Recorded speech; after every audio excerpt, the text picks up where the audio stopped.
I don't want to be involved in conspiracy theories. You know, there are lots of them. They can go on. We can speculate on that forever. What we really need to know is how those buildings came down. World Trade Center 7 collapsed because of fires fueled by office furnishings.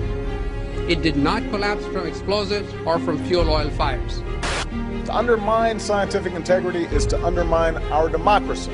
This is what NIST has done, denied and ignored crucial evidence.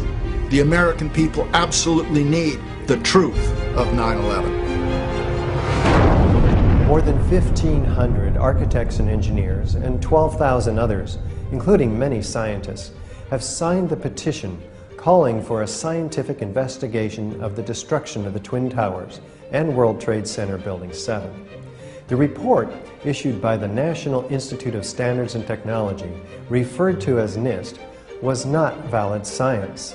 They're talking about a single columnar collapse or failure that resulted in a total collapse of the building. Building number 7 descended in free fall for the first 100 feet, which means that there was absolutely no resistance to the descent whatsoever. So all of the columns really needed to be severed at the same time. The symmetry is the smoking gun. NIST has admitted it went into free fall for 8 stories. You don't need to be an engineer or an architect to see what happened to those buildings. Dus dit is controlled demolition. Zeker weten. Zeker weten. What I saw, it was a classic implosion. The center of the core, the penthouse area, starts to move first, and then the building follows along with it. NIST excluded the document from FEMA in Appendix C that documented the evidence of melting steel. In an office fire, you cannot generate enough heat to melt steel. There were these iron microspheres present in all of the dust samples. They needed to have been formed in extremely high temperatures. All the characteristics of the microspheres, along with what I see in the attack of the beams that were actually found, tell me that thermite was involved in melting those steel beams. In the dust, what we have found is a modern version of thermite, which we call nanothermite.